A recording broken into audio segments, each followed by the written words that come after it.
I never imagined silence could hit harder than words. But that night, standing in the dim glow of a downtown lounge, with neon lights buzzing faintly overhead, I realized it could. Because all I had left was silence. I saw her. Clara, my wife, the woman I had promised forever to, leaning across a table, her hand intertwined with another man's. My chest tightened. My wedding band suddenly felt like a weight around my finger, a symbol of vows, promises, and sacrifices that now seemed meaningless. My stomach dropped, and I could feel my pulse hammering against my temples. The laughter that had once been comforting, a reminder of our life together, now cut me like a knife. I hadn't planned to be there that night. I'd stopped by to meet my friend Leo after his late shift. The lounge smelled of whiskey and smoke, familiar, comforting, until it wasn't. I had expected a few quiet minutes, a casual drink, maybe a laugh or two, but not this. There she was, laughing in a way that used to belong only to me. The other man sitting across from her, hand on hers, eyes locked in a way that made my chest tighten even more. Their connection was obvious, too obvious. I approached, my mind numb. Each step felt like wading through cement.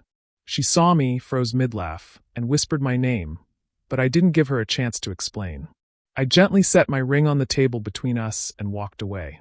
That small silver circle, the symbol of everything we had built together, felt heavier than ever. Every memory of shared moments, birthdays, vacations, and quiet mornings seemed to collapse into that single silent act. Returning home, the silence was deafening. The photos on the wall, our wedding day, our vacations, they all felt like props in someone else's life. The couch we had chosen together, the books on the shelf, the small trinkets that once held sentimental value, now felt hollow. Hours later, she came home, tear-streaked, her heels clattering softly on the hardwood floor. She looked like she had been unmade, but the pleading in her eyes couldn't erase the image that had burned itself into my memory. I listened, but I didn't respond. Words couldn't fix this.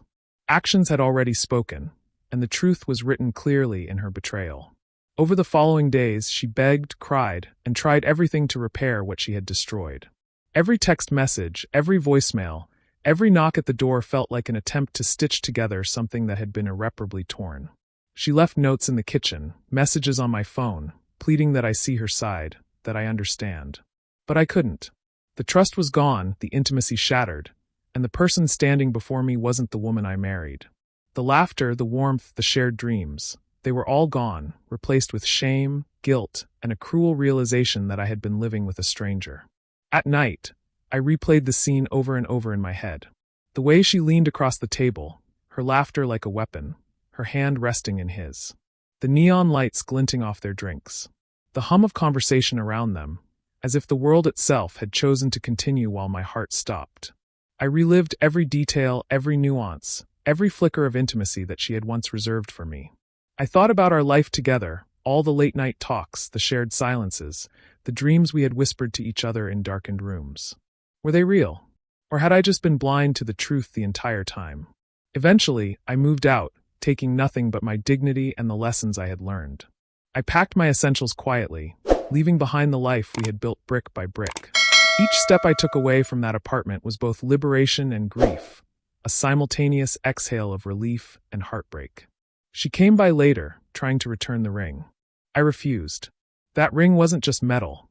It was trust, it was faith, it was the countless promises we had made to each other, and both had been broken beyond repair. The last time I saw her, she stood in the rain outside my apartment, crying, her hair plastered to her face, her makeup running. I closed the door and felt nothing. For the first time in months, I felt a strange clarity. Betrayal doesn't always leave you burning with anger.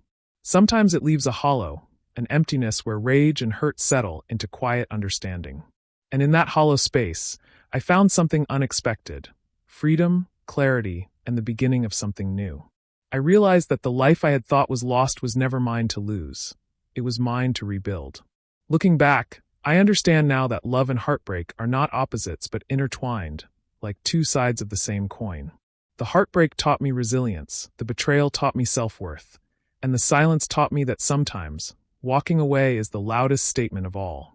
I've started over, surrounded by people who see me for who I truly am, not as a prop in someone else's performance. And for the first time in years, I am truly free. If you've ever been betrayed or faced heartbreak, you're not alone. Subscribe to Cheating Secrets for real stories of love, betrayal, and resilience.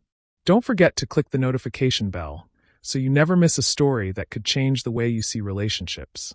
Share your thoughts and experiences in the comments below. Your story matters.